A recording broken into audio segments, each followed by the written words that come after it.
Peace and welcome to the culture right here on the Black Star Network. I'm your host, Farajii. Thank you so much for tuning in and being a part of the conversation. Folks, we got a lot to talk about. First and foremost, President Biden honors heroes from January the 6th. This is the second anniversary for the insurrection that took place on January 6th, 2020. We'll share with you the big recipients of the president's medals and how he has showed respect, especially to some of those black heroes. We'll have that conversation. Also, could there possibly be a black GOP Speaker of the House?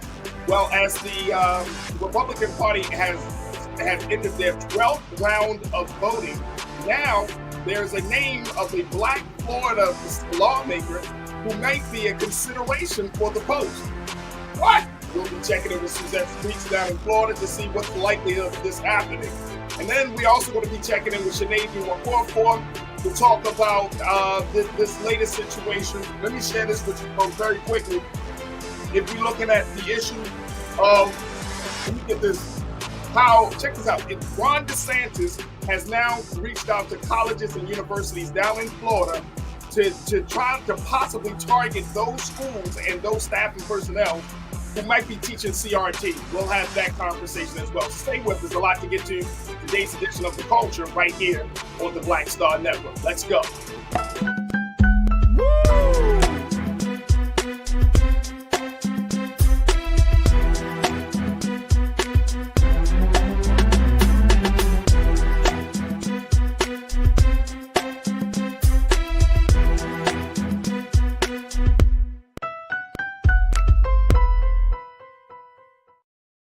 Folks, welcome to the culture here on the Black Star Network. I'm your host, Farajii. Thank you so much for tuning in. A couple of things that are happening, folks.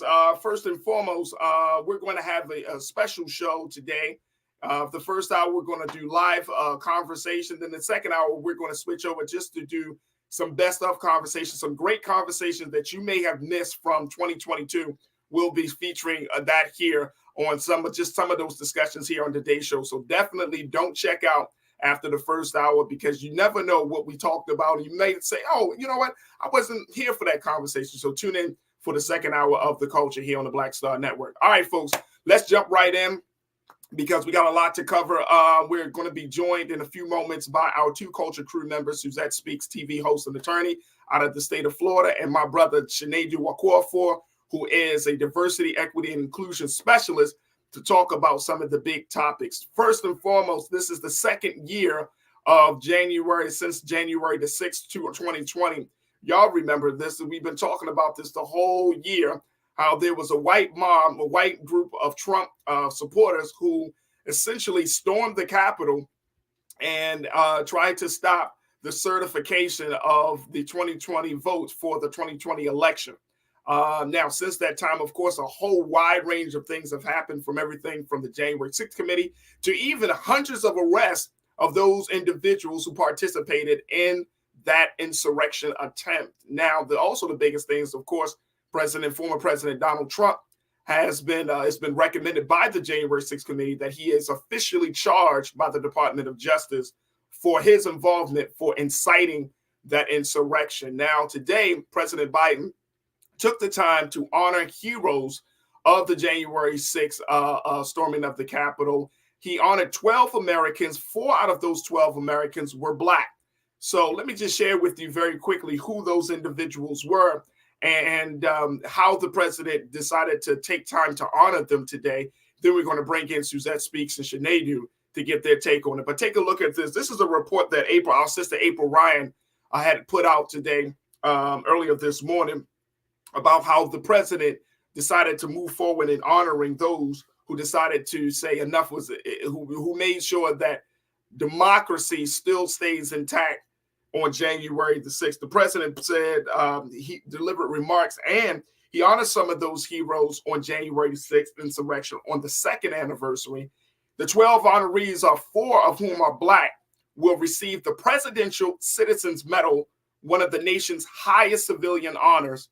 The White House said that each recipient performed exemplary deeds of service for their country or their fellow citizens. Now, some of the citizens being honored include Capitol Police Officer Harry Dunn and Eugene Goodman, and mother-daughter duo Ruby Freeman and Shay Moss, who worked as Fulton County, Georgia election officials during the 2020 presidential election, and former Capitol Police Officer Brian Sicknick will be honored posthumously.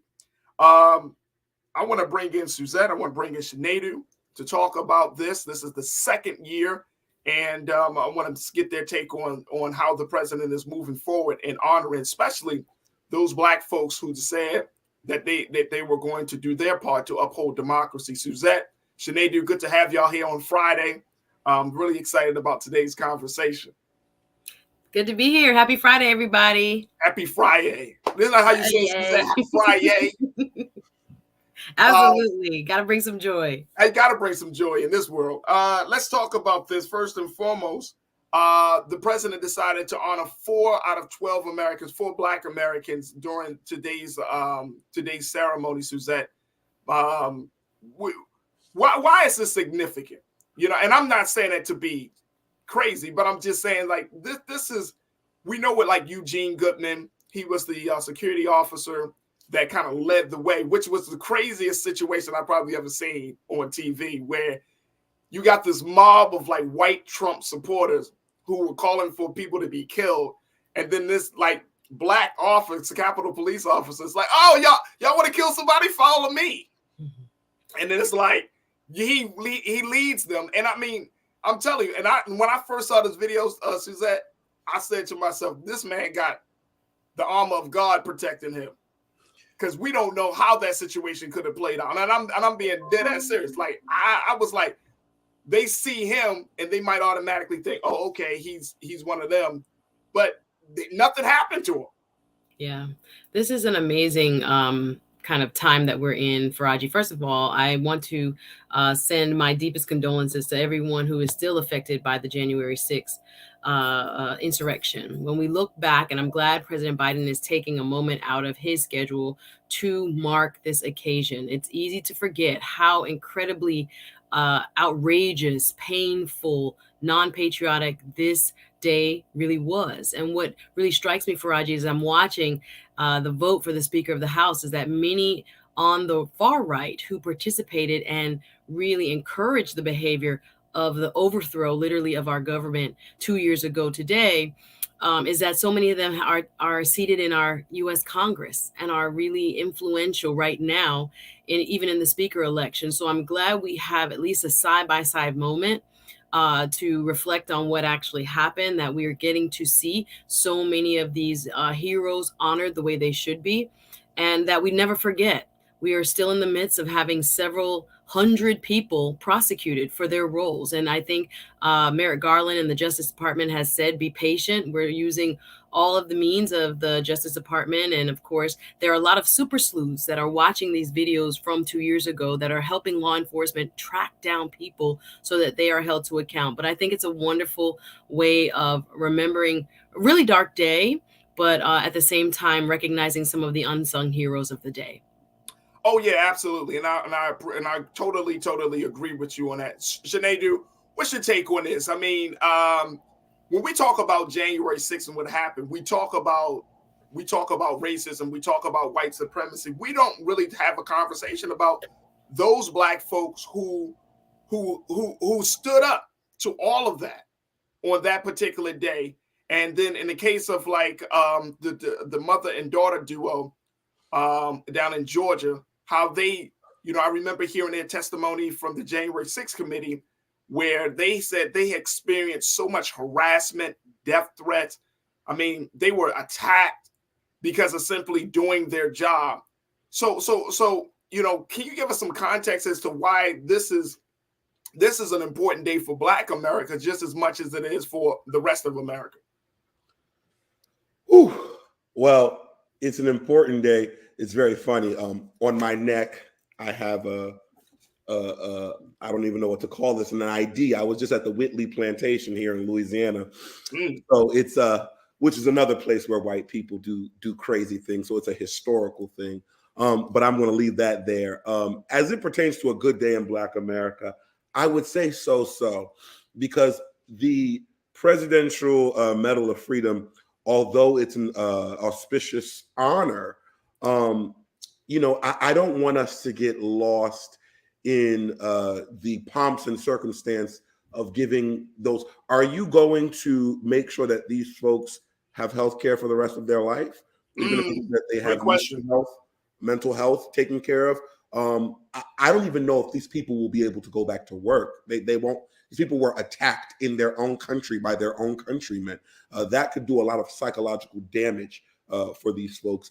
And that's kind of where I'm at, right? This is a great thing to honor them. And America loves to honor people with these representations, these idols, these statues, these medals. But what does that do for these people in the fiduciary sense? Are they being well taken care of? And I think we get lost sometimes in the hoi polloi of the excitement of the honor. But that honor doesn't feed my family. That honor doesn't take care of the needs that I now have due to what happened on that very horrific day. So I think it's a kind of it's a mid-grade excitement, but what then?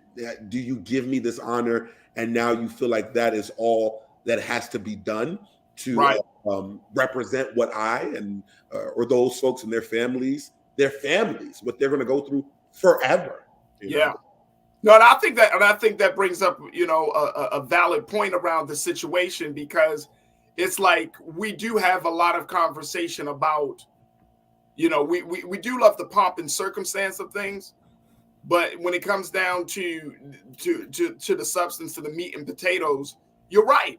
They should be taken care of. I mean, these were the ones that decided to put their lives on the line to do what we all have been encouraged to do, which is to fight for, quote unquote, our democracy. And so why shouldn't they be taken care of by the government? Why shouldn't they, receive some incentive or some level of benefit or even some level of protection because of their role in stopping, or at least, Suzette, quelling some of the issues, or quelling what could have been a much more fatal day. We can talk about the killing of Officer Sicknick, and we can certainly talk about the damage that were done to the other officers and who lived through that experience. But that was a really, really crazy day. I mean, I don't know what was more shocking to American history. I don't know whether it was 9/11. I was certainly around for that to see how that transpired, or this. And for me, it feels like January the 6th just carries a little bit more heavier. I don't know. Maybe it's heavy for 9/11 because you got 3,000 people that were killed in that situation, unfortunately. But I don't know. It's just when you think about those two attacks, it's mind blowing. And the craziest part about the January 6th piece is that it was done in-house. It was coordinated by a person who said that he is going to uphold the law, who sits in the seat of power by the former president. He was responsible for that. And it's just still hard to kind of wrap your minds around. Yeah, I think if I may jump in, Farajii, I look back at some of the film, and I just remember watching this unfold live. I don't know if you guys were watching TV when this happened, and how shocking it was in the moment. I know sometimes when time passes, we tend to kind of, it lessens the blow. But this was, in fact, a coup. We talk about coups in terms of other countries around the world, but we never expected in the United States, our very own citizenry, led by allegedly our former president, to be involved in a coup to try to stop the transfer of power as it occurs on January 6th. And again, many of those who may have played whatever type of role in this coup are sitting in the United States Congress right now, voting on the Speaker of the House. So we are still grieving. I want to say that I'm glad President Biden is doing this, because we have to define what patriot means. So many of those who overran the Capitol, brutally attacking law enforcement, trying to bulldoze their way into Nancy Pelosi's office, calling for the hanging of Mike Pence, darn near got on that same U.S. House congressional floor as they were coming through with God knows what weaponry. We have to remember how sick it was and how distorted it was in terms of what is really patriotism. So I'm glad President Biden is taking a moment to say, here are the real patriots. and they will go down in history, and we will call their names, and they will become a part of the record. Thank goodness for the work of the January 6th committee, so that, again, this does not get lost or rewritten in history, and it is shown for what it was, which was a direct, a threat, a takeover, an attempt to stop the democratic transfer of power, something that we pride ourselves on, that keeps our country running, literally, was under attack. So I'm glad we're taking moments like these to salute all of the heroes, many of whom, as we said, are African American, so that history does not forget who the true patriots are. Absolutely. Let me take a couple of comments from our online culture crew as folks are checking in. And folks, you can do the same. Make sure you jump in the chat. We're streaming live on YouTube and Facebook right now. Willie, you checked in and said, look, there were 2 officers that died sitting at the Capitol. One took their life. Always question that one. Why did he commit suicide? Was he guilty of helping, or was it the stress of the day? What I learned about that particular officer, and Sinead and Suzette, y'all can both correct me if I'm wrong, I think it was the stress of the day. Like, he fell into some level of depression, and it just got too much for him, and he decided to take his life. Like, his mind never recovered from what happened on that day and what he saw his brothers in blue experience on that day. I remember watching this this Netflix documentary about the January 6th that came out sometime early last year, and when you saw the footage, like there was one scene where you saw one of the officers getting crushed in the turning door, the revolving doors. And I mean, they were literally like crushing him. Like, some of the Trump supporters were crushing him against his own, the other officers. And it was, I mean, you can hear the scream of pain. Like, this wasn't Hollywood. This was real life. This man was being crushed, and you can just hear it. And I mean, you can just hear and then take a look at these images, folks. Like, we're not hearing what was actually being chanted, what was actually being said. And to your point, Suzette, these folks were calling for the death of public officials. Yeah. That's why I say, going back to Eugene Goodman, that was God protected that man, because they were calling for people's heads, literally. So I think it was just the stress of the day. But Sinead, Suzette, did y'all hear anything different about that officer that killed himself? No, I definitely, I too also believe it was the stress of the day. And I think in a moment like that, where psychological safety is out of the picture, folks need to be very aware that, we watched it from our TV screens. So it could feel Hollywood, it could feel desensitized, like many things that we watch. To actually have that image in your head and it replays over and over again, and you are also there in real time. There's some PTSD probably related to all of this. And I never want to speak on the dead, and especially one who was involved on that day in such a heroic way, but during such a horrific time. We don't even know what that gentleman was going through. And I just leave it there, because I could only imagine and couldn't imagine at the same time. Absolutely. Suzette, what's your take on that? Yeah, I have similar thoughts. When I think about how many who testified during the January 6th committee described the day as almost like medieval warfare. People were coming at you almost like you were across a battlefield. But again, you're shocked because these are your fellow Americans, right? You're a police officer and you have the Capitol protect, but you cannot believe it's your own fellow citizens who are coming at you with bear spray and using flagpoles and all kinds of things. And it literally was probably the trauma of what took place that day that took the mental toll. So I think about the family that continues to live with the loss, and all those that we don't really hear about, who maybe are not at the forefront, who also have been affected. It was a very traumatic day, guys. So I'm sure there was some of that impacted him as well. Absolutely. Ming Lee, Natasha Surge. Ming, you checked in and said, let the Trump's charges stick so America can finally move on from this. The ball is dropping slowly on Trump. And 1 vote for speaker, and now charges that should have been charged last year. Yeah, it's interesting. I mean, Suzette and Sinead, like we know that the GOP had just finished another round of votes for Kevin McCarthy. This is the 12th round that they completed. McCarthy hasn't been voted yet. But one of the votes actually came for Trump. Someone has actually voted for President Trump.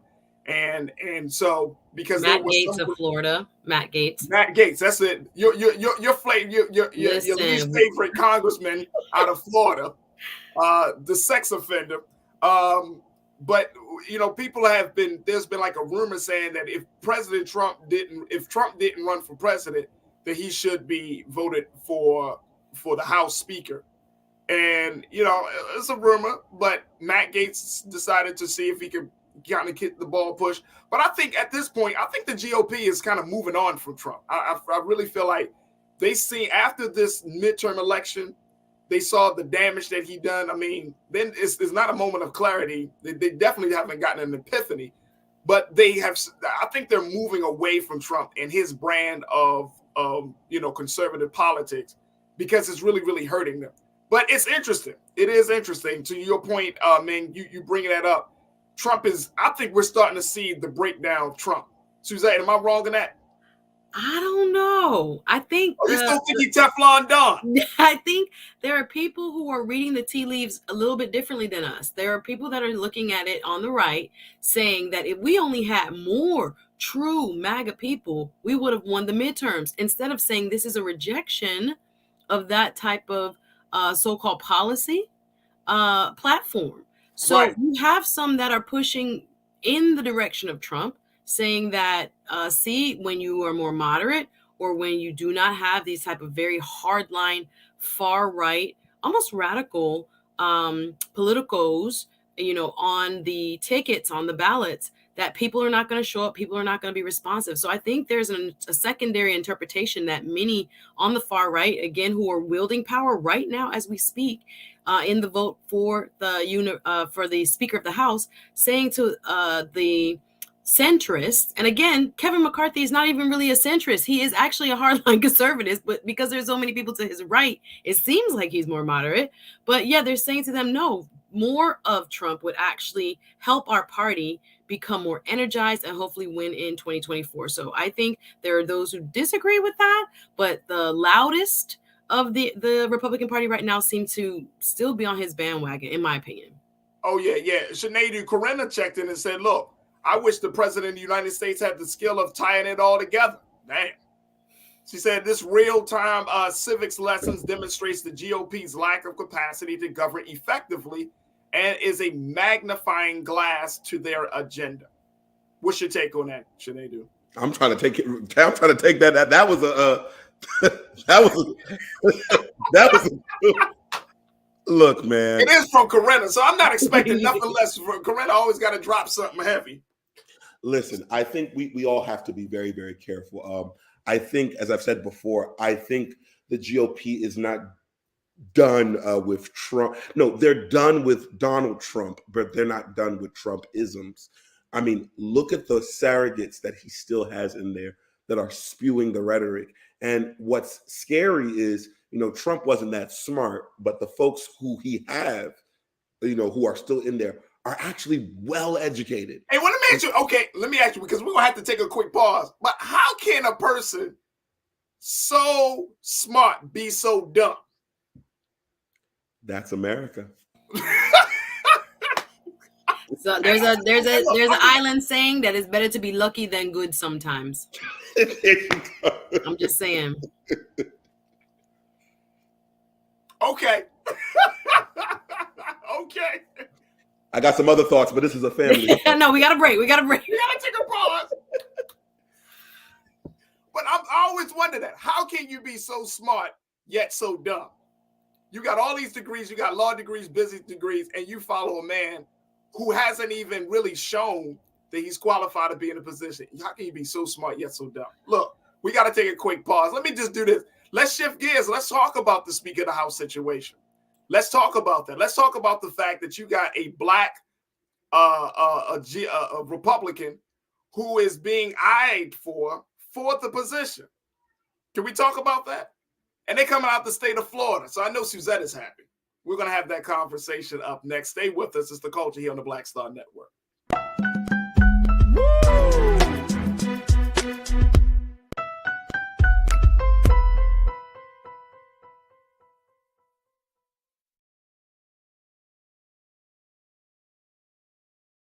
Black Star Network is here.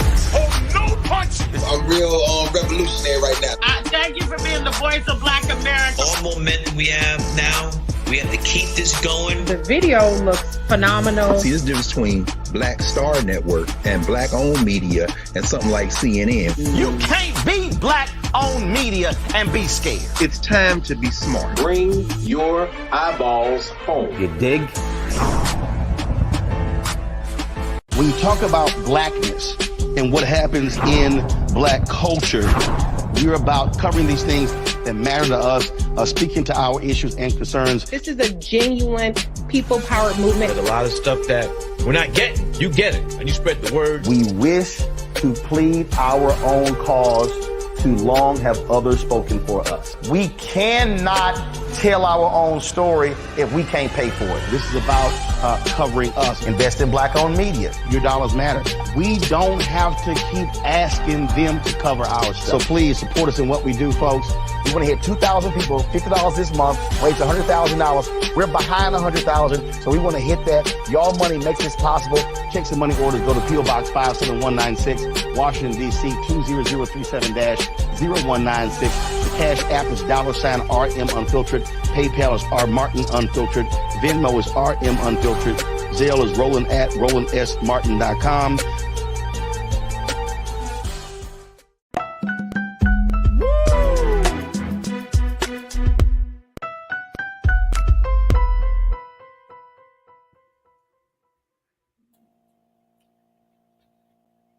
All right, folks, welcome back to the show. We've been talking about what's going on with President Biden, how he has honored January 6 heroes. Now, we're shifting gears, wanted to have the conversation, another big conversation in Washington, which is who will be the Speaker of the GOP in the House?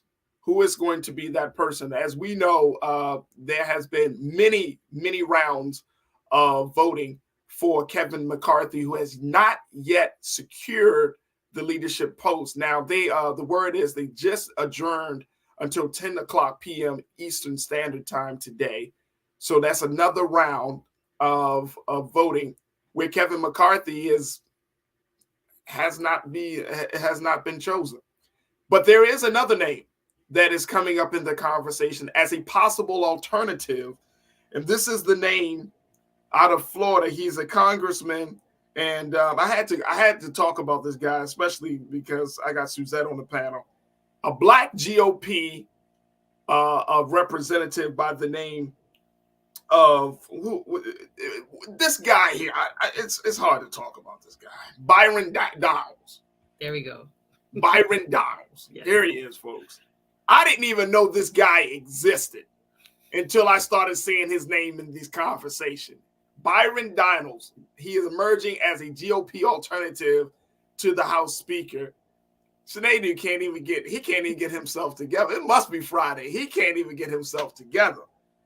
Republicans are trying to figure out if this is the guy that they should go to as a potential Speaker of the House outside of Kevin McCarthy. Now, here's the word coming from U.S. News and World Report. During 3 rounds of balloting Wednesday, he received 20 votes to McCarthy's 201, enough to keep McCarthy short of the 218 needed to win the speakership in a full House. On Tuesday, Republicans opposing McCarthy nominated a slew of candidates, including Representative Andy Biggs of Arizona, Representative Jim Jordan of Ohio, and even former Representative Lee Zeldin of New York.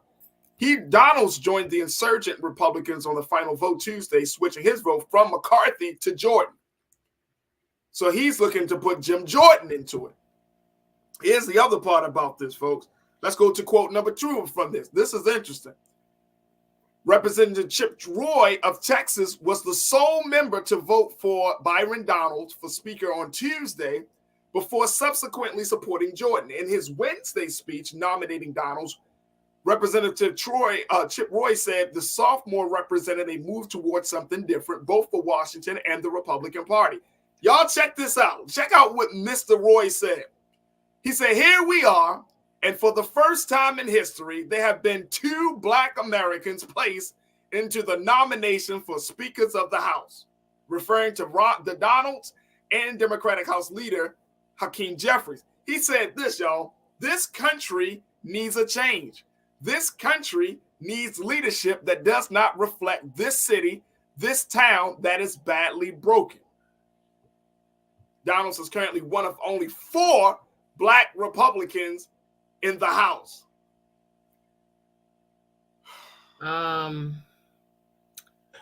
We didn't mention Frederick Douglass, did they? Did they bring up Frederick Douglass? And Abraham Lincoln being Republican, did they bring that up? Did they? Because okay, all right. I can't wait to hear from Sinead, but I needed to start this off with Suzette because she's down in Florida. Good old Florida. You know you have to be in Byron Donald, excuse me. Like now, based on the notes, based on what I've learned about this gentleman, Mr. Donalds, he's 44. He was elected to his second term in November. Yeah. He represents Florida's 19th district in the state's southwest region. He won a 9-way GOP primary and defeated his Democratic opponent to succeed, retiring Republican Representative Francis Rooney. He's actually from Brooklyn. Yeah, born in Brooklyn. Down here, yep. He came down there for school, right? Yeah, went to FAMU, but graduated from FSU. Yeah, he's an interesting figure, and again, has never been in leadership. He has run in the U.S. House for leadership posts, was not elected there, so I'm not sure why all of a sudden the interest or the vote of confidence. Again, I love to see a brother rise through the ranks, but I do think this was an interesting nomination that tried to play up a racial component. That, you know, Hakeem Jeffries was the first Black person to be nominated as Speaker, African-American man, also out of New York and Brooklyn. And I think the Republicans have been kind of trying to utilize Mr. Donalds in a way that is probably not beneficial, or is not as beneficial as they think. In terms of optics, they are hoping that it plays up, I guess, in the court of public opinion to the American people that, oh, they have Black people too. There happen to be 4 members of the U.S. House that are Black and Republican. But again, in terms of his experience, I'm not sure if he has the chops. Are they doing this futilely to just try to prevent Mr. McCarthy from getting to the speakership, or do they really believe in Mr. Donalds? And I think it might be the former. I looked at his resume. We have to remember, Farajii, these people that we're calling the House Freedom Caucus were prior known as the Tea Party. So we have kind of lost that branding. It sounds a lot better, a little bit more patriotic again. But Mr. Donalds came to prominence during the Tea Party movement. He was first in the Florida State House of Representatives before being elected to Congress. So we have to understand his roots. Again, I'm applauding any Black person that is, you know, pushing towards, you know, the halls of leadership. But again, what are his policies, and do we really want that? So again, this is not a bait and switch. I'm sorry. He is being kind of bandied about, I think, for the wrong reasons. So he's a prop. He's a face. He's a face. Yes. He's a face. Yes. All right. So let's go to my man Sinead, because Sinead on the other element of this conversation. And I appreciate you, Suzette, for kind of giving us that on the ground analysis of who he is. But Chip Roy said that there needs to be a change. So, because I think a lot of times the conversation has been that white GOP members don't realize, you know, they kind of want to stay in their whiteness. But Chip Roy saying, look, things are changing. This country is changing. The attitudes toward Black folks, Black men are changing. So we need to kind of go with this wave, ride this wave. In the space of when you're talking about diversity and equity and inclusion, I mean, this type of putting someone out there like that, this could be like a double-edged sword, I'm thinking, Sinead. You know what I mean? Especially for Black folks that are seeking to change, right? I mean, we're not all happy with the Democratic Party. Now you got this young Black man coming from Florida. He went to FAMU, which is HBCU. And now he's a Black Republican. I mean, bro, this I'm not saying he's going to get Speaker of the House, but if he keeps on this trajectory, I think he could bring some folks over. Am I kind of going too far down the line, Sinead? You are categorically incorrect. Let me tell you. I feel like white people, if they could, they would repackage kente cloth and sell it to us. Let me tell you something. We've seen this before. Do y'all remember when a young Black Democratic senator was running for president, and all of a sudden a Black Herman Cain was as well? This is an old Republican playbook thing. Look, we have one too. That's all that it is. I don't think this gentleman, and I'm not saying that a Black person in the Republican Party couldn't do well. I just don't think he's that guy. I think it's a mistake that they are utilizing him, because I think they're only utilizing him as a blackface and a prop, and clearly he doesn't see it. Probably joining his colleague. What's the gentleman's name from South Carolina? I can't even think of his name. Tim Scott? I think, yes. Tim Scott. Tim Scott, yes. Just in the sunken place. What I think is going on right now is a deep manipulation of our senses, because this is not diversity, equity, or inclusion. This is just placating.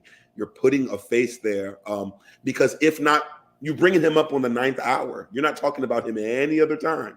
But all of a sudden, if there's another Black man up there, so it's like, yes, let's show our Blacks too. We're down.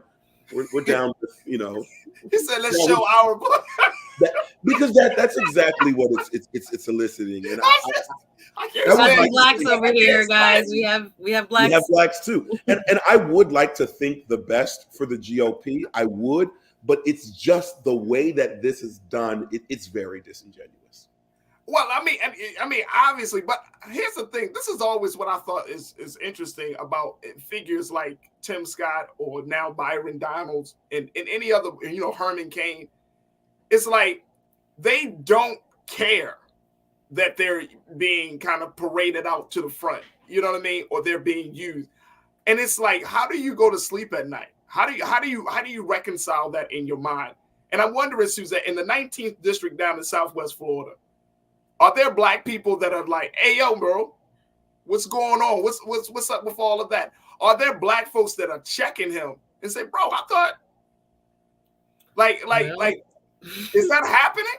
Well, there definitely are, where he is, for Myers, Naples, Estero, pretty much the southwestern part of Florida where Hurricane Ian came through. However, it's a heavily retiree population as well in Naples and the surrounding areas. So he is going to be, I think, looking to what his constituency and constituents feel when he's making these type of moves. Sometimes, again, your fundraising goes up when you are being nominated for this, position, when no one across the country knew your name before, 2 days ago. All of a sudden it's like, oh, wow, he's interesting. So this comes with some perks on, I think, an individual level when it comes to his own district. And I do think sometimes the Republicans, we forget how disciplined they are when it comes to playing team ball. Even though it might be an affront, they look at it as far as the, across the board and the long view. This will benefit our end goal, right? The team goal.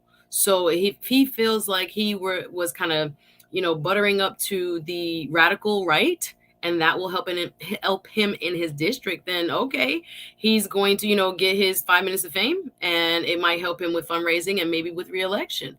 But I'm not sure if it was something that he perhaps saw as realistic or that he maybe even wanted. But I think there are times where, unfortunately, you're put in a position because of your party to, stand up and be utilized in this way, whether you like to or not. Right. And, I love my culture crew, my online culture crew. They giving me the scoop because I can't watch it all the time. So Corinna and others, Damon, Ming, everybody's saying that man was damn near crying. He was crying. It's a tough position to be in. People are telling you go, and you don't want to. I mean, I think, Corinna, you said that he voted for Kevin McCarthy today. Man, he flip-flopping like a pair of sandals in the sand, baby. Like he is. Well, they converted him. It's a 13th vote. We are now seeing the end of the 13th vote for Speaker of the House. Again, hasn't been seen in over 100 years, especially this many rounds. Actually, it dates back to more like the Civil War era, when it took this many times to come to a consensus. When you are running stuff, I just want people to realize how much of a harbinger this is to what it's going to be like for the next 2 years, where the GOP is being held hostage by a far-right small contingent, only about 20 members in a House of 435, so that they're getting rule changes, all kinds of concessions up front that allows them more power to me than what the Speaker will have if Mr. McCarthy is ever elected. So we got to be very careful. We have the debt ceiling coming up. That's the budget for the country, and it has to be increased by the House. And if they can hold the Speaker vote hostage for how many days and how many votes, what's going to happen when real legislation has to come forward and it's time to govern? This, I think, is a really dark omen for what it's going to be like under Republican control for the next couple of years. Oh my gosh, Suzette, your words may come back to haunt us, folks. We got to take our final pause. When we come forward, let's talk about. We're going to stay in the state of Florida. How Governor Ron DeSantis is targeting officials and staff members and even educators who are teaching CRT. Yeah, he said this at his inauguration. He's going for it all, y'all. And so we're going to share with you what the latest is from Florida. Stay with us. That last conversation is up next here on The Culture, right here on the Black Star Network.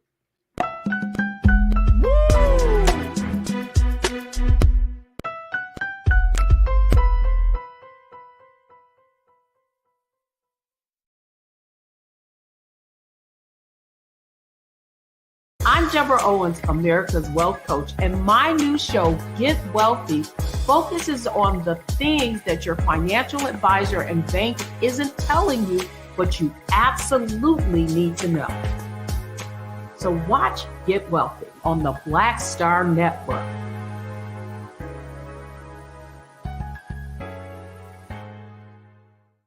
Black Star Network is here. I'm real revolutionary right now. Thank you for being the voice of Black America. All momentum we have now, we have to keep this going. The video looks phenomenal. See, there's a difference between Black Star Network and black-owned media and something like CNN. You can't be black-owned media and be scared. It's time to be smart. Bring your eyeballs home. You dig?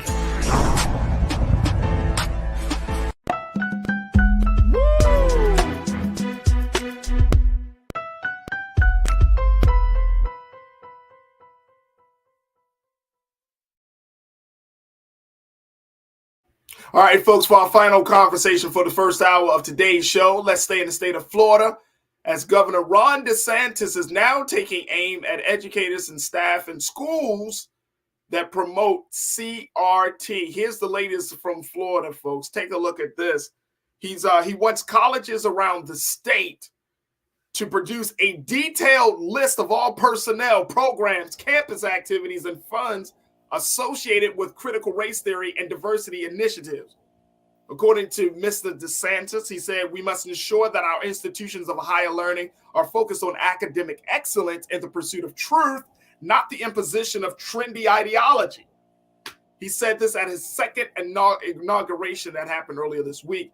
Now, according to a December 28, 2022 memo written by the governor's budget director, Chris Spencer, and forwarded to the Chancellor Ray Rodriguez of the State University System of Florida and Education Committee, Manny Diaz, he says the governor's office needs the information for budget planning. It also references, take a look, it also references the governor's controversial Stop Woke Act. Universities that disobey the law's prohibition against teaching that someone is inherently racist, sexist, or oppressive because of their gender or ethnicity, whether knowingly or unintentionally, risk losing state support. Let's bring back Sinead. Let's bring back Suzette. Sinead, what is this? So the governor gets inaugurated, and then at his inauguration say, hey, everybody, hey, he clicks the glass. Hey, everybody, ding, ding, ding, ding, ding. I just got an announcement. Anybody that's teaching about the truth about white people and the history of this country, I'm coming for your ass. Hey, y'all can go back to dinner now. Thank you for voting for me. Farajii, can I provide a little bit of context here? No, we don't need no context. I just have to, because what is very interesting is about how the Florida legislature and our Constitution works here, right? So the only thing that's required of the Florida House and the Florida Senate is that they pass a budget every year. And one of the most powerful tools that a governor has and that Ron DeSantis has is what is called the line item veto, which is once this budget is passed, it goes to the governor's desk and he and his staff comb through that budget line by line. So what he has done here is done an all call. Let me find out about all these programs that we are funding with state dollars. And if it comes up in the budget this coming spring, I'll be able to identify them rather quickly and strike through each of those programs that I think should not be included in this budget. So this is a very dangerous mechanism he's using on top of what he already has with the power that the state has enforced with the Stop Woke Act. I'm glad you brought that up. And I'm glad that you used that term dangerous, because this is political retribution at its best, right? Where we're seeing a high-powered, a very powerful state leader deciding to use his bully pulpit to go against something that he personally thinks is wrong. Not that's quote unquote may not be in the best interest of the people, but he personally has an issue with.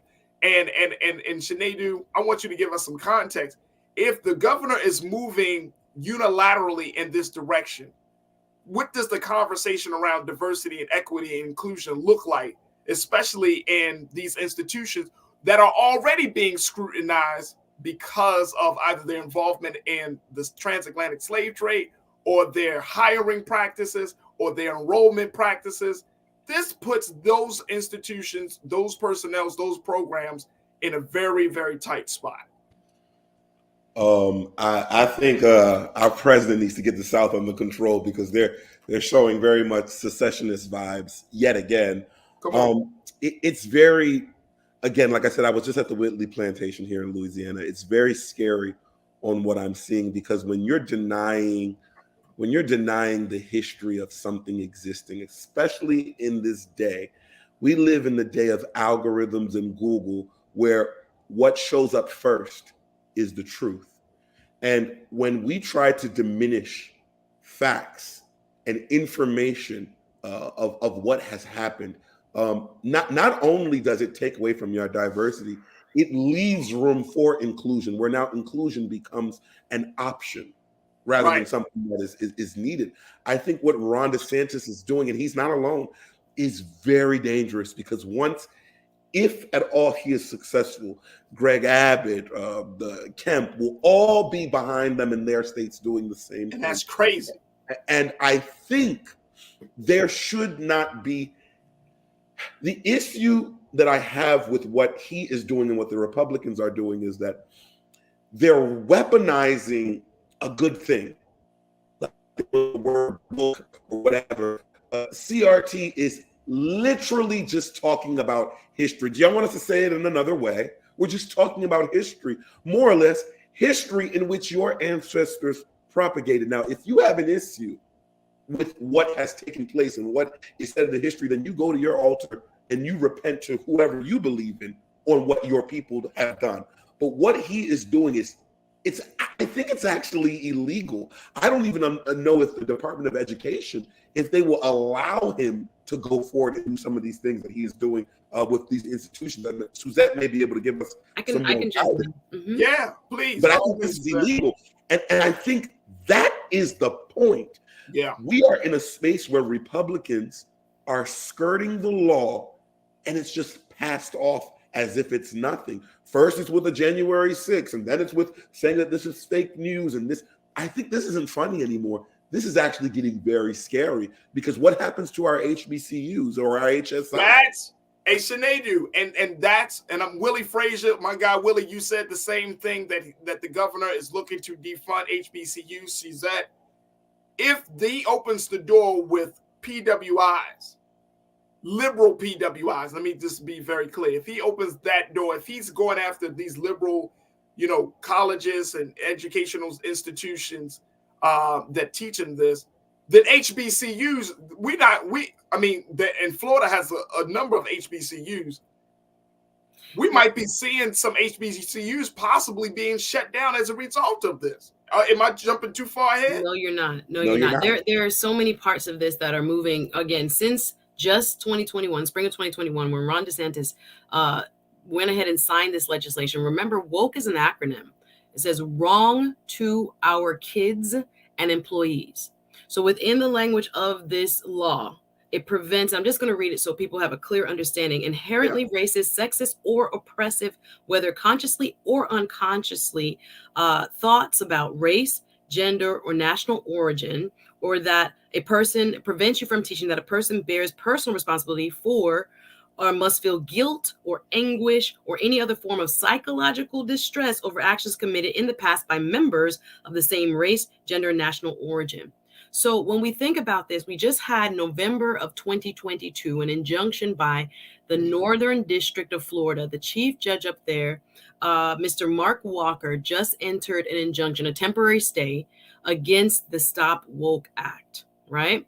So right now it's being appealed by Governor DeSantis and his folks. But in the meantime, he's using this mechanism, the line item veto, the funding, cut off the funding, as a way of still implementing that same agenda.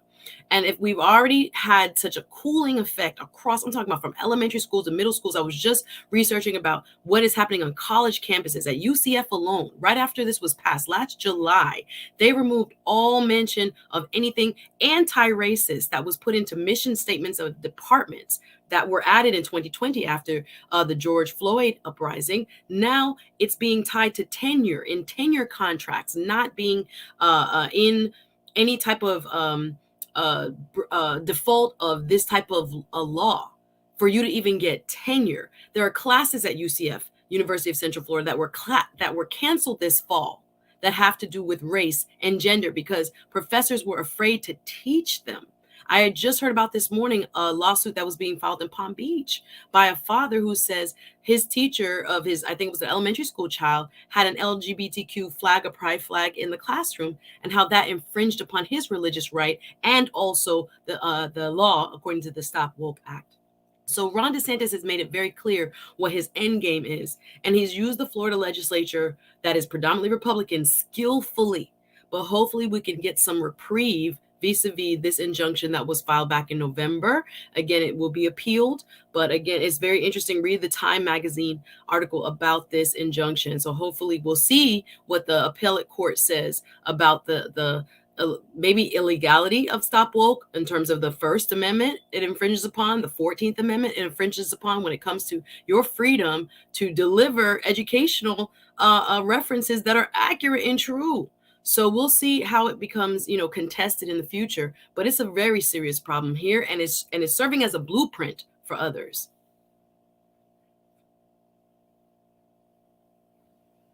Think you on mute, brother. Okay, there we go. We got a few moments left with this. I'm wondering, what's the likelihood, Suzette, and Deshanedu, I want to get your take on this. Suzette, what's the likelihood that you think that the governor is going to follow any type of ruling coming from the determination of this injunction? Well, they're already appealing it. And again, that's why they're trying to use the power of the purse instead. Yeah. So instead of going through this laws mechanism, it's now saying, guess what? I approve the budget of the state of Florida, and any program that I think is not worthy, he has the line item veto. He could just cross it off and it's no longer funded. So this is a very, very powerful and, again, dangerous mechanism that he's saying, guess what? We're going to follow the law. If you guys told me, okay, pause, there's a temporary stay, we're going to appeal it. But in the meantime, here's what I'm going to do to make sure I also kind of cut this type of education out or programs out completely from the state budget.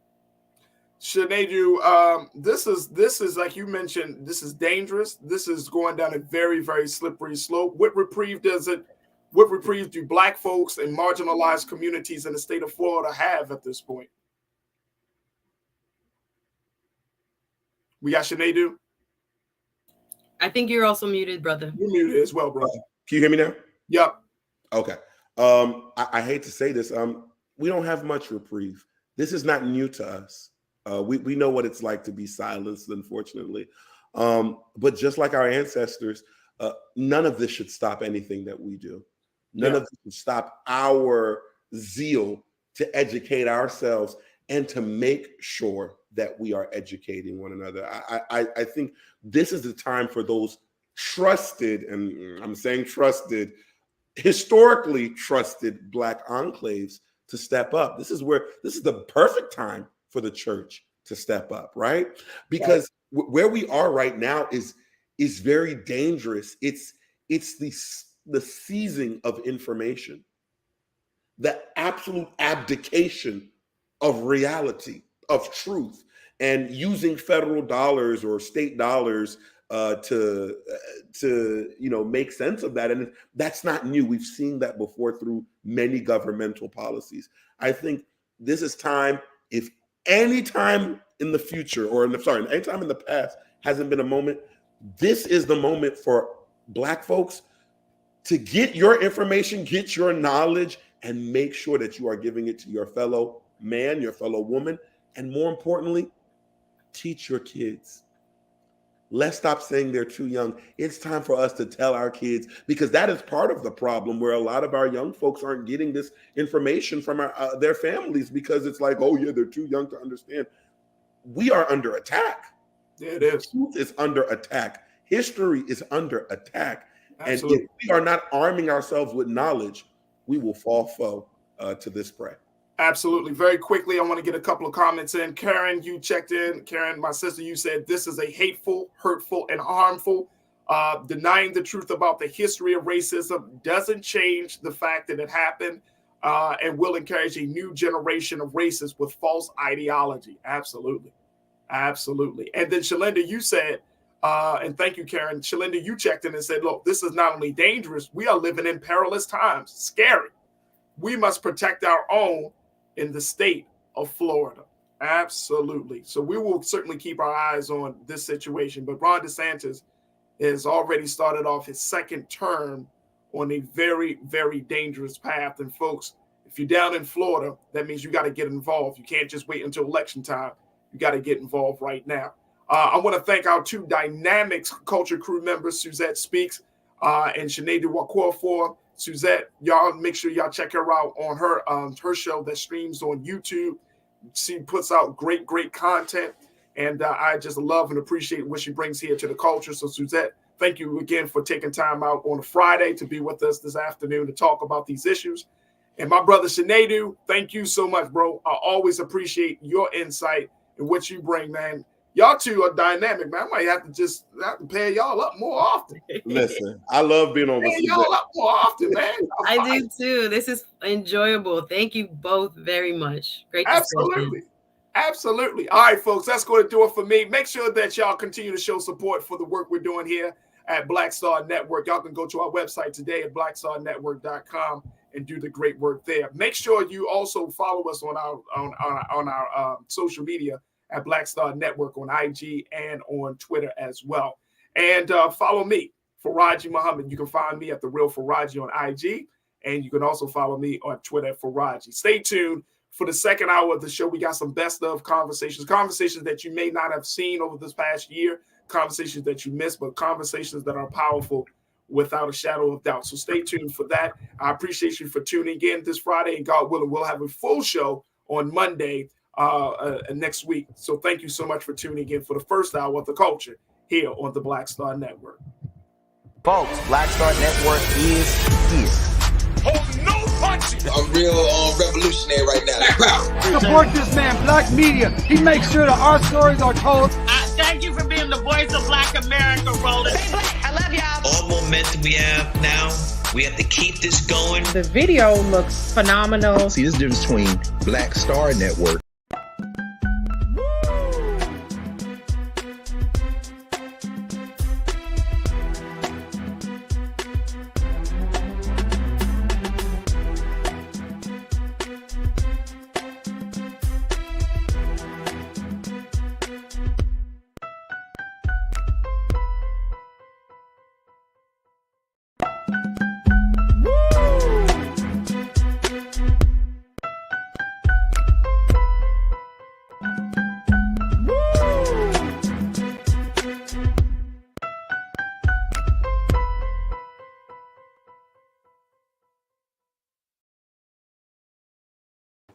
All right, folks, our final conversation continues in the same vein of health and wellness. And while we can talk about healthcare coverage, there are still some things that you can do, you and I can do, to make sure that we are still living our best, holistic, healthy lives. And so my next guest, Robert Brace, who is an expert, who is a fitness expert, to talk to us a little bit about how do we start to make better choices and make different decisions about our health. Now, we all know as adults and those who are tuning in, you have children, we all understand the importance of it. But the biggest challenge that I think that for a lot of people, including myself, is staying committed to the promise that you want to live a healthy, holistic life. And so Robert here is going to give us some insight about how to do so. So Robert, welcome to The Culture here on the Black Star Network. How are you this afternoon, sir? Hey, I'm doing good. Thanks for having me. Appreciate it. Good to be here with you. Yes, sir, brother. Yes, sir. All right. So Robert, let's talk a little bit about, you just heard a little bit of that conversation about health insurance, right? Yes. So how does and I'm just want to get your brief answer on this. How does that fit with the whole conversation about health and wellness? I mean, people tend to believe and there are various schools of thoughts. I'm sure you are familiar with them. That some people say, well, look, as long as I keep my body healthy, I'm good. I don't necessarily need coverage, right? Right. Then there's another group of folks that is like, well, as long as I got coverage, I don't need to do really much to my body. Yes. I've heard both. And then you got people like yourself with I'm gonna get the coverage and I'm gonna work on my body. That's right. So you need you got it absolutely right, man. You need to be doing both, Right. And, so there's some disparities because health and wellness, and when we talk about health and wellness, holistic living, a lot of people got a lot of different things. People are getting news and their knowledge about these things from a number of different sources. Right. And so at this point, it's like, who do you listen to? Where do you go to? How do we start the process to be in a better space about this? Right. I mean, this is a great question, especially for our people, right? And just a little bit about me. Yes, I am a fitness expert. I have a boutique gym in downtown Manhattan where most of our clientele are high-powered Black women. And I was a full-time minister in Harlem for 6 years. Me and my wife built a church there in Harlem. So I say all that to say that, look, health affects everybody, but there are very specific ways in which it affects our culture. And so when you talk about, some people think saying, look, if I'm insured, then I don't need to worry about my health, or if I'm healthy, I don't need to worry about being insured. Those are very real things for us. And especially over the past couple of years, with the pandemic, with the stress of witnessing racial injustice, the stress and the health impact on our community has been a lot higher. And so I think for us, we've got to understand, look, the first stop for health insurance is really, like you said, ensuring that our health is where it needs to be.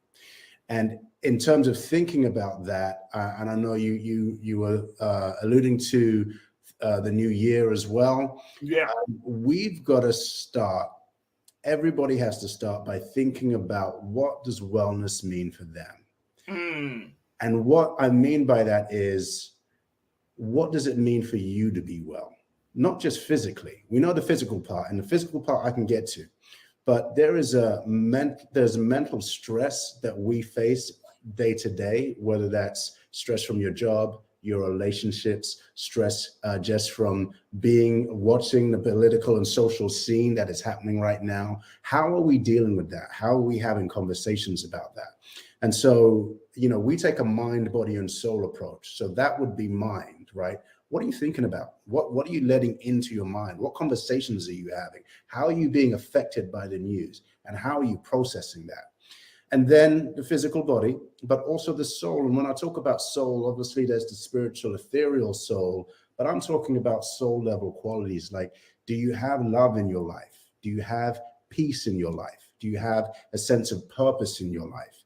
And having those as well, there is science that has proven that if you have a purpose, if you have a community around you, if you have a sense of peace, that can stave off many different illnesses and even medical conditions. So you've got to have a balance of all three. So yes, and you are known as the mind, body, soul connector. Correct. Right, because part of the challenge has been, and I think this is something that, and based upon your work, and take a look at some of the video that we got of Brother Robert and his team. But part of that is we have often like disconnected those three parts of ourselves to three different things, and it's just been recently has the connection or connecting the dots between you can have a great body, but you could be soulfully deficient. And I'm just trying to say that, you know what I'm saying? Or you can have the love, you can have the peace, but it doesn't translate to the peace of your body or being at one with your body, or that your mind, like there's so many different connections. And so talk to us a little bit about that, because that's a new space for a fitness expert to take, a different approach for a fitness expert like yourself to take. Right. Well, I think there's a couple of ways to look at it. The easiest way that I describe it to people so people make an immediate connection is have you ever been hangry, right? So when you said hangry? Hangry, Hangry, right? All the time. You experience you experience anger based upon you not having something to eat, right? And so many times we're trying to think the mental is different from the physical, but the fact that you not having food, something physical, is causing a mental reaction, you're angry, shows you that there's a mind-body connection, right? There's a reason why soul food is called soul food, because it's not just about the taste in your mouth.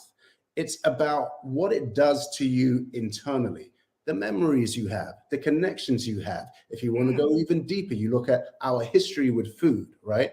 So when it comes to the mind, body, and soul connection, we've got to understand, and again, going back, another easy way to describe it is going back to stress.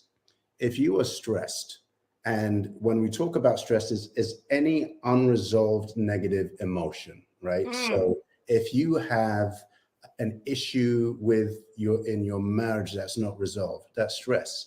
If you have a financial issue that is unresolved, you're thinking about it day to day. Might not be the biggest thing, but it's in the back of your mind, running. That's stress, right?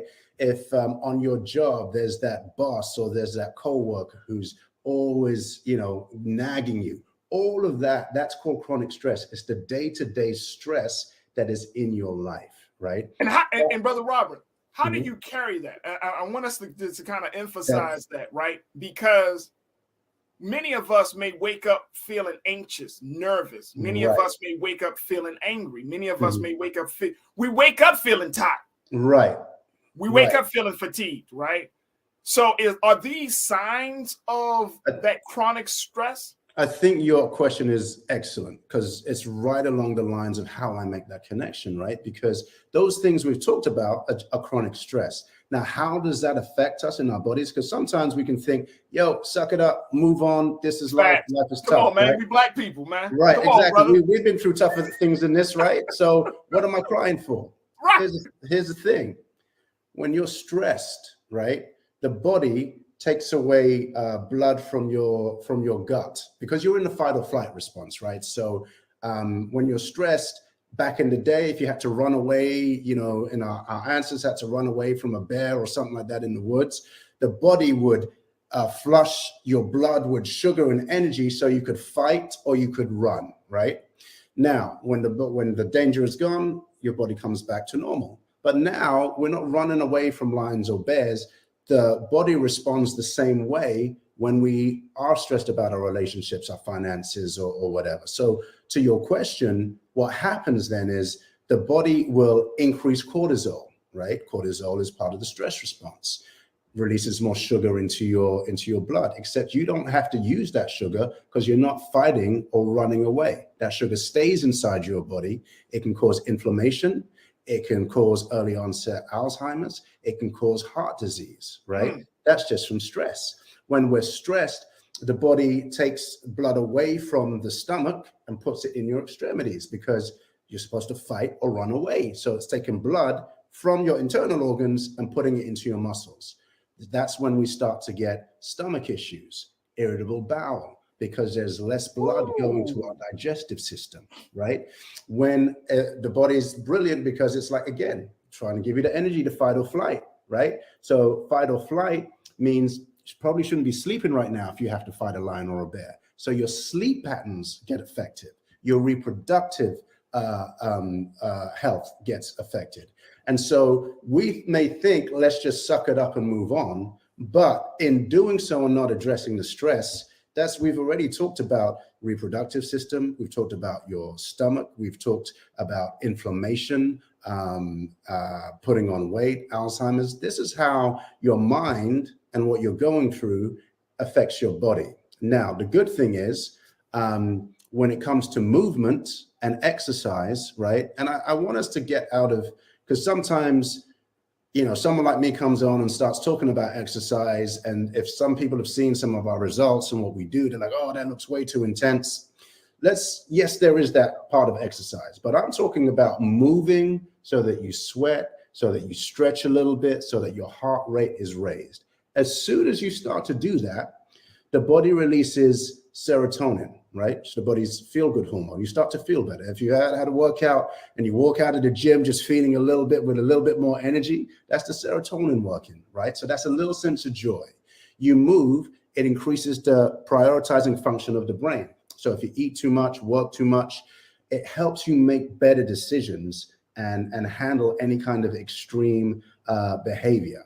If you work out, you got to be at a place where you push for about 20 minutes. So you're pushing yourself, right, for about 20 minutes. The body releases, and this is the one I love, a hormone called endocannabinoids. Now, the root ingredient of endocannabinoids, which your body naturally produces, is the same root ingredient as in cannabis. So it's called the bliss hormone. So if you've ever worked out, and some people get a runner's high, or you dance a lot and you get that feeling of elation, the body gives you that. So we've talked about moving that gives you peace, moving that gives you bliss, moving that gives you mental focus. Those are spiritual soul level qualities. So that's how we make that connection, that the more you move, the more oxytocin is released, which is going to make you feel more love and bonding, right? Serotonin is going to make you feel happier and take the edge off of any stress, right? It's going to release reduce adrenaline. You got endocannabinoids. It's going to make you feel bliss. This is how you connect physical activity to what's going on a spiritual level. So I'm hoping that's making the connection for people there.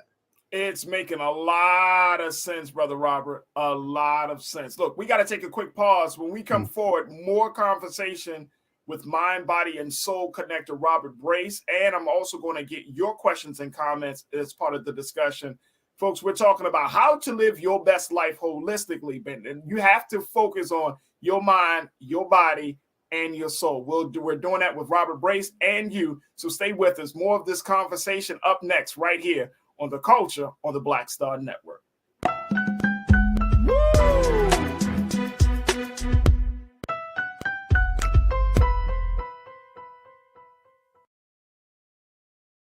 Hi, I'm Dr. Jackie Hood Martin, and I have a question for you. Ever feel as if your life is teetering and the weight and pressure of the world is consistently on your shoulders? Well, let me tell you, living a balanced life isn't easy. Join me each Tuesday on Black Star Network for A Balanced Life with Dr. Jackie. We'll laugh together, cry together, pull ourselves together, and cheer each other on. So join me for new shows each Tuesday on Black Star Network, A Balanced Life with Dr. Jackie.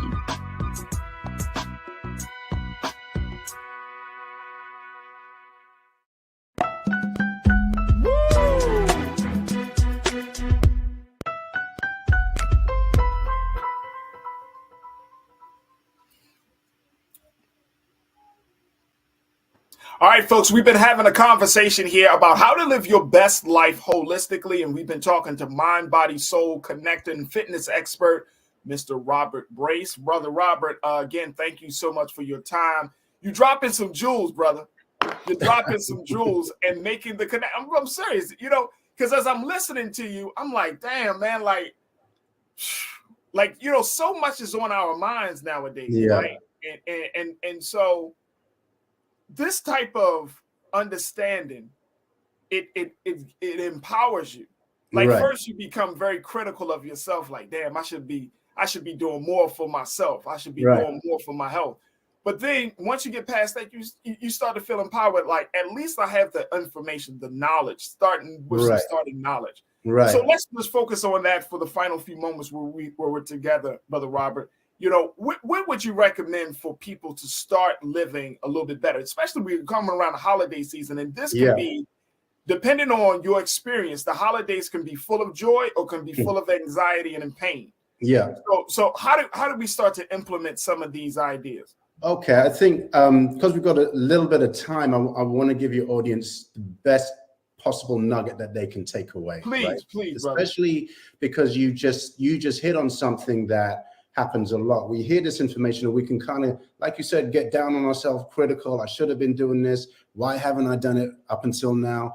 And look, partly my industry, the fitness industry, has done that, right? Has made people get into fitness because of what they don't like about themselves rather than what they love about themselves, right? You know what I mean? Okay. And you think about it, you look, you got to fix, improve, reshape, right? All of these things, right? Anti-wrinkle, anti-cellulite, anti-aging, basically anti-you, right? But what we've got to do is connect. Look, we've got to connect with the fact that we were made from divine love to be divinely loved and to give divine love, right? And every single person here, if every single person connects with the reason why, if you connect with your own reason why, then it's going to make the action much easier, right? Don't take somebody else's reason why. Don't take the fitness's reason why with the images on magazines that look nothing like you, right? You got to figure out your own reason. And this is what I mean. In every single one of your viewers right now, there is a sense of goodness. They have been somewhere, done something, helped somebody, right? And there are people who are grateful for them just because of who they are. And every one of your listeners, there is a sense of greatness, whether it's they have this talent, this gift that they do better than anyone else, that they give back to their community. It doesn't have to be this huge thing. It could be just that you are that person that everybody talks to. You are the person who always brings the food when somebody needs it, right? You have a gift, right? So you have a goodness in your nature, a giving spirit in your nature. And sometimes we sacrifice, we go over and above to give to others. So that's a giving spirit, a good spirit, a great spirit, and a giving spirit. The world needs to see more of that from all of our listeners. And that is why we take care of the temple that houses our spirit, so that more of that goodness, more of that greatness, and more of that giving spirit can be manifest. Because you can't do it if your body is not healthy. And your body is the vehicle through which you are going to make your biggest contribution in the world, and through which you are going to accomplish your purpose. And so, you've heard the phrase, the body is a temple, right? Right. When you think about a temple, when the ancients built a temple, they built it, and whatever religious background you're from, they built the temple to express the greatness of the divinity that lived inside it, right? Right. Even though they knew that they could never quite match the divinity that lived inside it. Every single person has a divinity. That word in the Hebrew is kavod. We all have a kavod, a weight of our worth, right? A weight of who we are as a human being, right? And so our job is to take care of the temple that houses that spirit, right? And lives up to the power, the depth, the greatness within each and every single one of us. Now, if each of us built our personal temple to match the greatness of the spirit that's within it, how great would our communities be? Come on, brother. How healthy would our communities be? Would we need a New Year's resolution? No, we wouldn't, because we would already know within our spirit it's worth getting the extra rest, eating a healthy meal, going for a walk, taking a workout, because we're not working out to meet some image in some magazine that's been photoshopped by somebody who doesn't look like us. We're moving to match the divinity of the spirit within us. And that is how you have a personal revolution and a cultural revolution within our communities. Hey, Brother Robert, yep. That's a whole different motivation, brother. That's it. That's a whole different motivation. It's not to be, some people get motivated because of social media. Some people get motivated because they want to attract the opposite sex, right? Some people get motivated for personal reasons, but it is a whole different motivation when you say, how do I match my physical body to the divine spirit that's within me? Correct. How do I reflect that? If this body is my temple, which it is, and I look at fitness as the pathway to bring me into a level of consistency, a personal consistency with the spirit that I have. So my love for the creator, my love for the prophets and messengers, my love for the word, my love for the spirit. All of that needs to match the temple that all of that is housed. Come on, brother. Come on, man. You're taking me to church and to the gym at the same time, Brad. That's what this is about. You know what I'm saying? We can't. I don't know how to process this information, Brother Robin. I don't know if you're my pastor, you're my fitness. But it's all in one, right? That's what I'm saying. It's all one. The body is a divinely created being. Again, it doesn't matter what faith tradition you are from, right? It's divinely created. And so, and our spirit lives within that. And listen, man, if you want to take it onto another level. Come on, we got a few moments left. If you Go ahead. think about how much Black people have had to overcome just to be here today, just to be positive, just to get up and have a positive, faithful attitude. You think about the power of that spirit and where we are today as a people and where we're going. And if you think about how big, powerful, resilient, loving that spirit is, and then you decide to match health and physicality to that, how powerful could we be? Stress is killing us because we're not taught or we don't see how to make this connection. Many of us know people in our family who have diabetes, who have heart issues, who have arthritis, right? Who have stress. But because of the way our community has in a lot of ways been forced to handle stress, we don't deal with it, right? Think about if we matched our physical and our efforts to be healthy to the power and the greatness of the Black spirit en masse. We would be unstoppable and we would take care of our health. And the end result of that is, you might get a slimmer waist and some six-pack abs, right? But that's the end result. You know what I'm saying? So nothing wrong with edifying your spirit and getting a nice little six-pack in the mix. You know what I'm saying? So you can get it all. Hey, look, Brother Robert, we our time has been well spent, and I want to give people a chance to connect with you. Okay. On social media, website. So talk to us about the work that you're doing, how they can find you, dear brother. Okay, so the most simple way is on Instagram at Robert Brace. That's my name, at Robert Brace, BRACE. But you can get free resources right away, right? At thebracelife.com, thebracelife.com.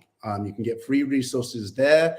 And I want to give this away now. My team just put it together. And if you enter your email here, you can get a whole mind, body, soul. It's like 60 pages, mind, body, soul workbook, right? Yeah, you put your information in there and you get 14 days free. And it's workouts, meditation, it's mindful stuff. But the other one is thebracelife.com, and then you put spirit-led-body, spirit-led-body after thebracelife.com, and you will get, just put your information in there, and my team will send you, this workbook that talks about the physical, it talks about finding your eating relationship, talks about how to change, how to create a new physical wellness identity for you. There's a whole bunch of good stuff. So that's the biggest gift I can give you. There it is, the biggest gift right there. All right, Brother Robert, I want to say I would love to bring you back on, dear brother. I need to bring you back on as we continue these conversations. There it is, folks, the Brace Life Spirit-Led Body. Unlock the biblical secrets to a dramatic mind, body, and soul transformation in 28 days, folks. That means technically, by the time the new year comes around, if you work hard enough, you might be able to get it in. Start your new years in a very, very different, holistically healthy space. So definitely check out my brother's The Brace Life. You can find all of his information online. Definitely check him out on social media. And Brother Robert, I just got to say, I got to bring you back on, man. I got to bring you back on, brother. Anytime you let me know, I'm there. I truly appreciate you, man, and continue to do the great work. And I know that the God has blessed you in a lot of different ways, but most importantly, thank you for giving your insight and helping us to connect the dots between mind, body, and soul, brother, because that's exactly what we need in this day and time. So I thank you for the great work and being so good for the culture, bro. Thank you, and thank you for the work you do. Appreciate it.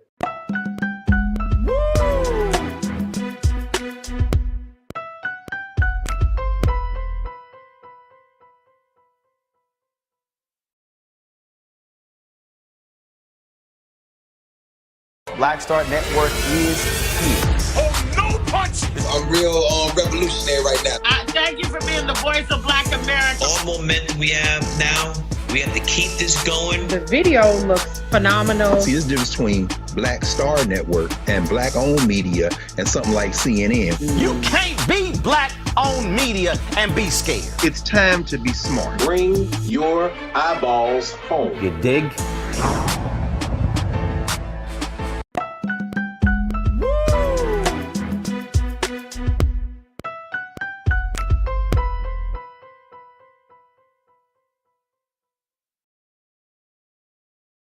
Wanted to switch gears to talk about something that has been trending, which is what is the state of the woman here in this country.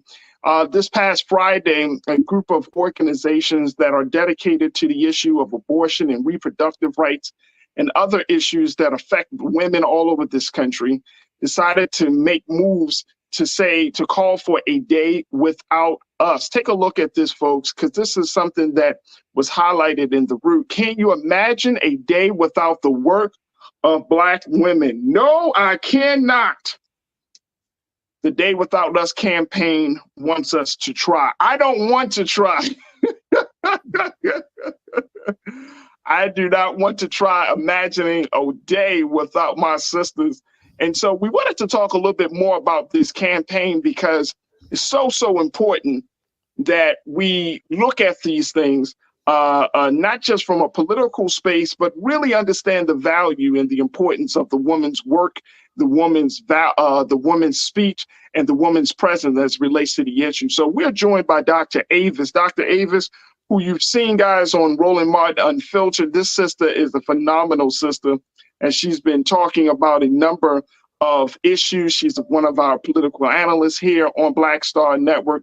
She is an author. She is a professor. So she's a scholar in a lot of different spaces. We got Dr. Avis joining us today. Let's see. Dr. Avis, how are you this afternoon? I am great. How are you? Great to be on your show. Thank you so much for taking time out your busy schedule to be with us, Doc. We truly appreciate it. Absolutely. Now, Dr. Avis, I'm going to go back to this question that the root posed, and I think that, which is why we wanted to have you on here, because it was talking about this idea, this campaign of a day without us, really looking at abortion rights, reproductive rights of women, and women saying enough is enough. First and foremost, what do you make of where we are with women, with the woman, the state of the woman here in America, particularly Black women? Yeah. It seems like there are so many different things happening with sisters today. And as a man, I always try to just make sure that I'm on the right side of history, Doc. We appreciate that. So that's why I'm always open up the space to hearing from dynamic sisters like yourself and others. But what do you see as being the state of the woman in this country, particularly for Black women? We're in a very precarious space right now. I see us going backwards. This is a moment in which, for centuries, we fought every step of the way as women, and particularly as Black women, to get to where we are in this very race, gendered, very discriminatory society that we know we have to navigate each and every day. And the sad situation is, despite all that work, despite all the bloodshed, despite all the blood, sweat, and tears that have been put into getting us where we are today, what we are finding is that we're going backwards. We have a Supreme Court that has just run renegade over our rights. Yes, they've dismantled Roe, but if you believe that that's where they're going to stop, let me just say, you need to have another thing coming. That's just the beginning, I believe, of them trampling over our rights as a people, in terms of Black people, and specifically as women as well. And so this is a moment in which we have to fight. I mean, there's just no other way to put it. We have to fight in order to not only protect what rights remain, but also to get back what's been lost. I'm right there with you. We bringing back Jules P., hip hop artist and advocate, and that's part of this conversation. And Doc, I mean, that is not a good place for us to be, considering that there have been a number of efforts by Black women organizations. Of course, we talk about Black Lives Matter, which is ran and led by Black women. Mm-hmm. So why aren't we seeing the type of improvements, even though we're seeing a lot more efforts at this point? We cannot overstate the damage that the Trump administration had on this nation as a whole, but also specifically on our rights and our safety, quite frankly, in this country, as Black people and Black women. And so what we're fighting against right now are the trickle-down effects of his very damaging actions, both in terms of his judicial appointments, but also in terms of the tone and tenor of the country that he ushered in, where white racist violence has not only been, well, I would say it's been embraced, it's been encouraged, it's definitely grown. I mean, if you just look at the statistics, we have a record number of hate groups that came into being under his administration. And we see that he is openly coddling these very violent organizations that oftentimes target us. When you look specifically at what's the trickle-down effects of eliminating Roe would be, that specifically, in my mind, targets Black women, given that we are 4 times more likely to die in pregnancy and childbirth than our white female counterparts. And so these are literally life and death issues. And as we are looking towards the midterm elections, I think the thing that we have to be very cognizant of is this is a key way in which we have to fight back in order to begin that long journey of repairing the damage that's been done. And what role do you see, Dr. Avis, the community playing in that process? Because I still think that we're still kind of like very passive, yes. In our support.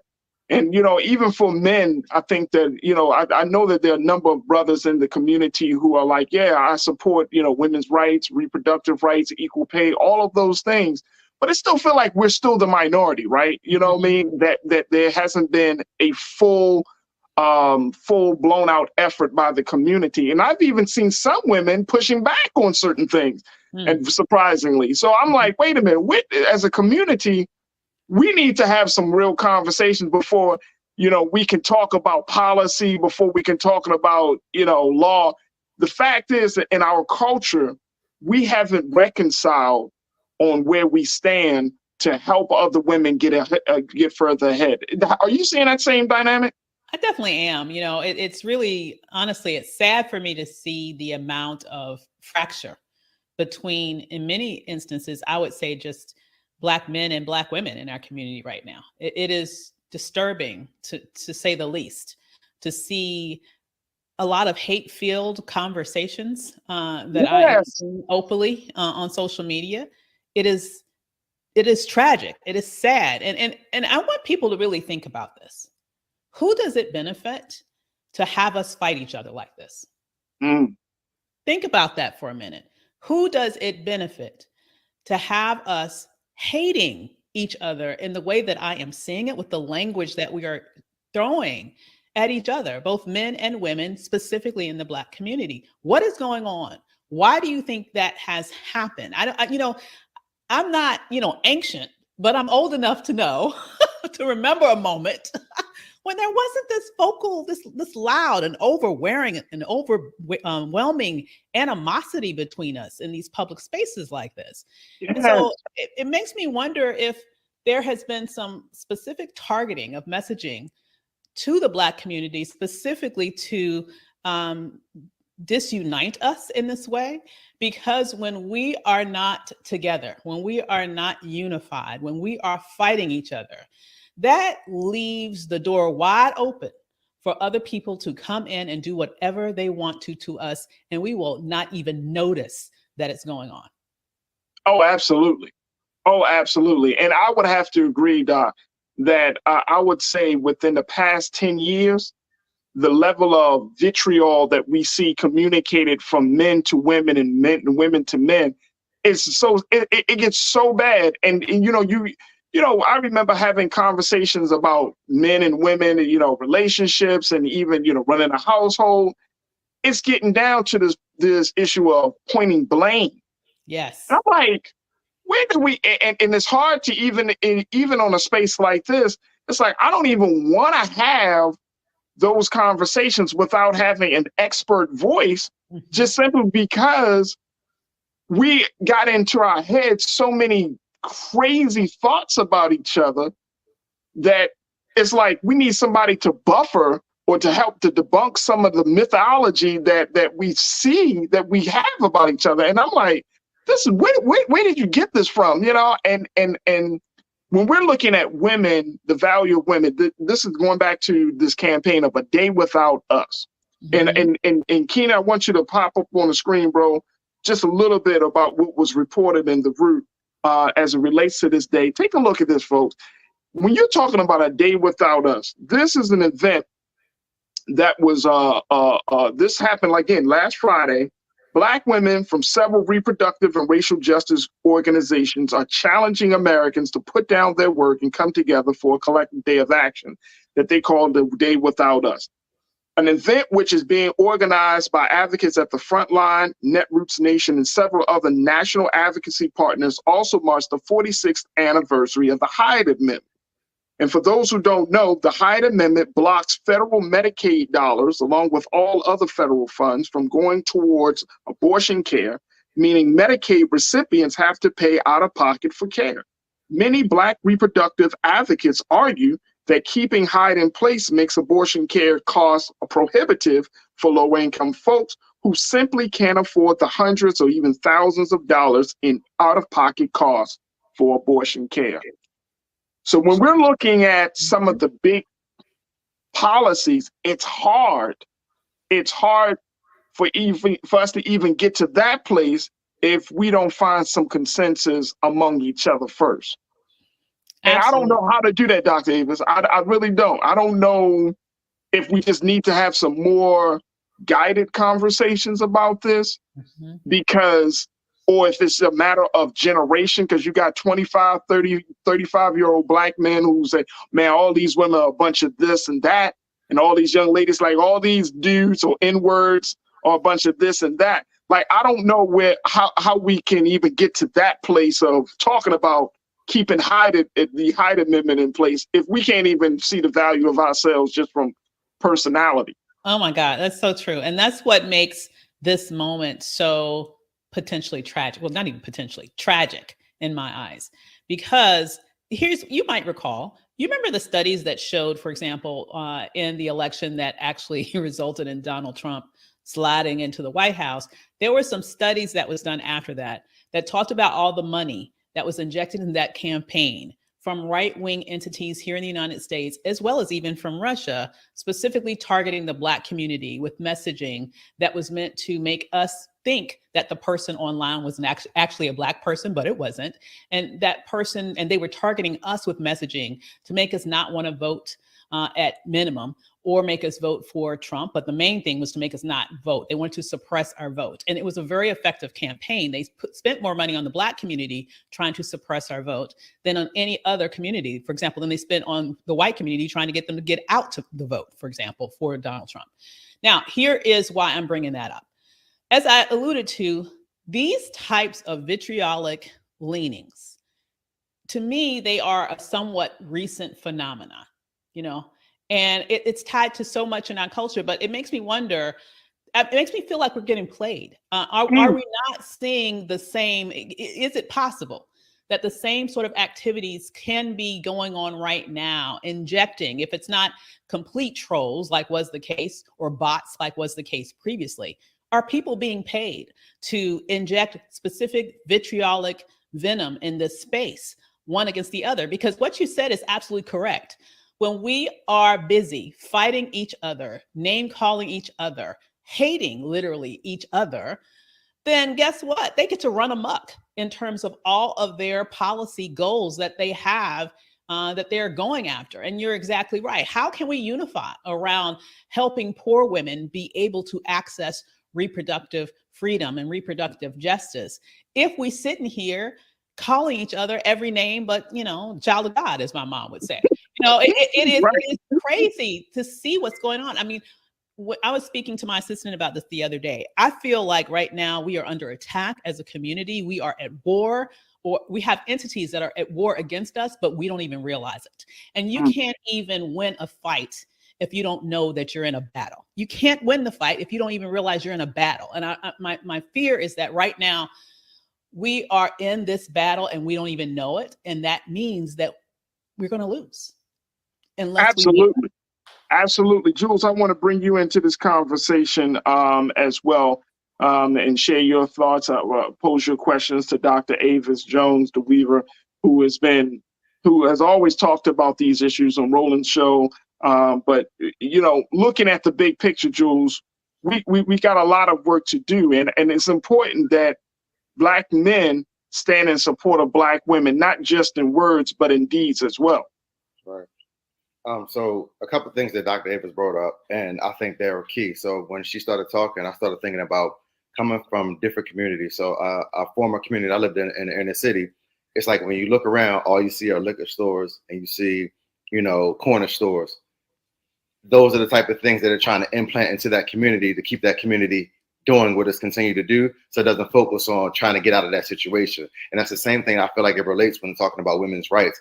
It's like when she's saying that, you know, we're fighting against each other so much as far as the culture because we're implanted with what's been given to us around in our spaces via social media or via our actual lives. And so much is being brought to us negative that's around us that all we know is the negativity. So instead of trying to fight for what's right to get out of those situations, we're continually battling against each other. And then there goes the issue at hand being taken away from us again, of women, of Black women. Now is no longer going to be on the forefront because we can't even focus on getting ourselves out of these situations because we're now battling against ourselves. I remember a key story I used to tell people all the time. It's like when I did a lot of my community activism work, if you notice, a lot of times I don't associate my name with but so many different community organizations. The problem with that is because everybody wants to be the leader to fix the community, but nobody wants to come together and say, hey, we all got the same ideas, let's work together. No, there's always a power struggle. So somebody has to be on top. Oh, this is my idea. This is what I bought. Instead of, hey, they're doing the same thing I'm doing. They're doing the same thing we're doing. We all working the same goals. Let's push the goal together. But it's too many minor organizations all doing the same thing. Look how many organizations in the city. Look how many clubs and different things are trying to push the same agendas, whether it's for women's rights or for urban rights as well in these communities. And it's like, churches even as well, because I can bring up the religious side as well, them trying to do their part. But it's like, hey, if you sit down and focus on the issue and let the issue be the drive instead of your personal clout or your personal following on social media or your personal media gain that you can get or financial gain, then that's where the issue lies. And that's the point that when she spoke about that, that's what struck the most with me. So, you know, and I think that Dr. Avis, that when we're talking about you, and I think Jules is hitting on a cultural point, which I think is the trend right now, that if you talk about male-female relationships, then you're going to get some attention, right? Oh, that yeah. if you I saw some dude my wife showed me some post some dude made about Rihanna performing at the Super Bowl and how by her just having her baby, she needs to be at home. He said, as a man, I would encourage you to stay at home with your child, not move around as much, take care of yourself. And I'm like, who the hell is this guy?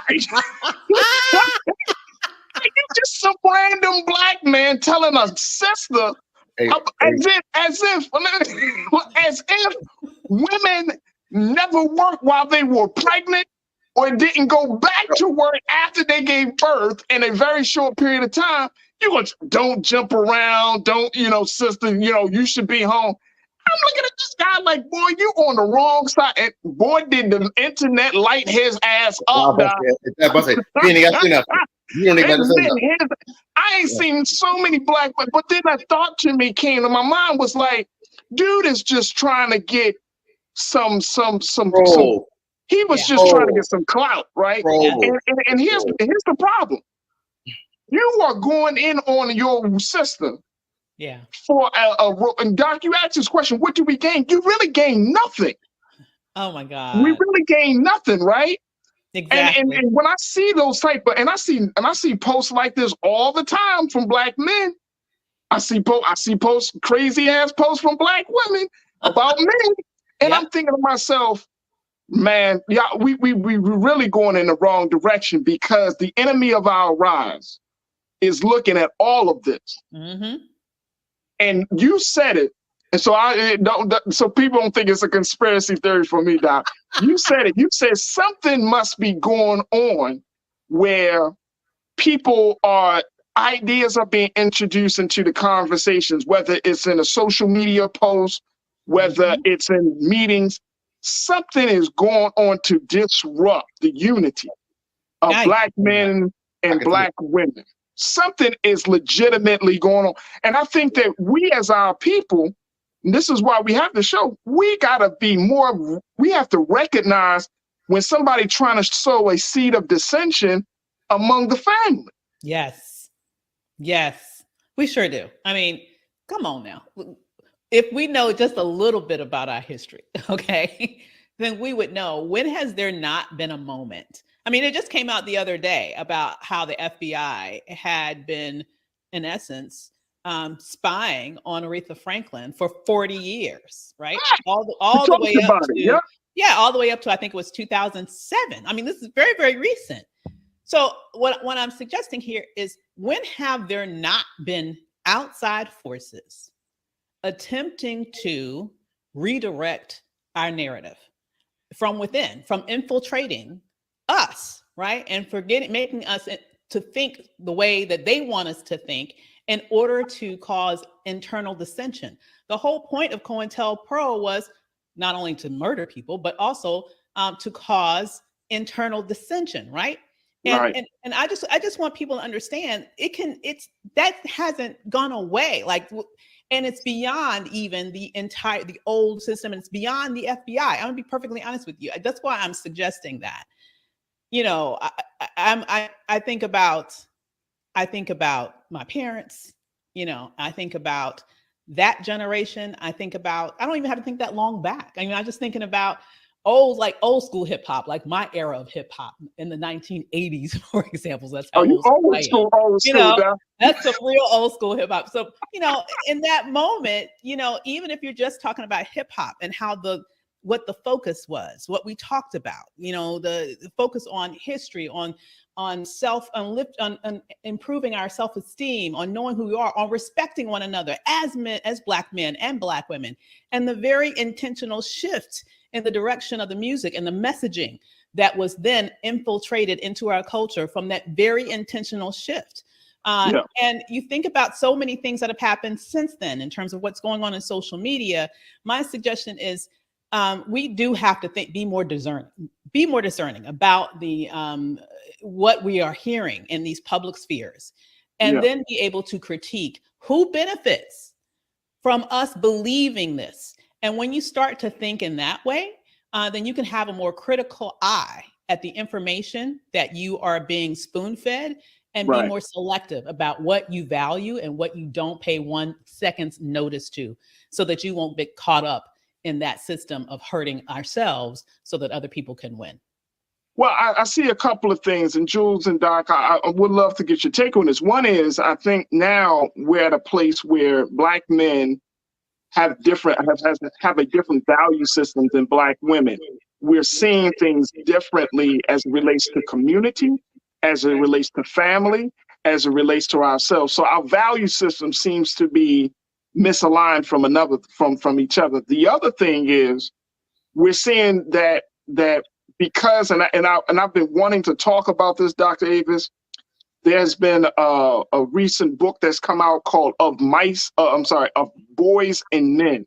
And Of Boys and Men, the author talks about how the status of the man, not just Black man, but the man in America, is on the decline, whether you're talking about in the educational space, the social space, the economic space, that we're seeing men on a decline, and so much so that men no longer feel motivated to lead the household, to lead the communities. And we suffer, and we're seeing what they call an aspiration gap, where men don't have the same drive and ambition and motivation as women.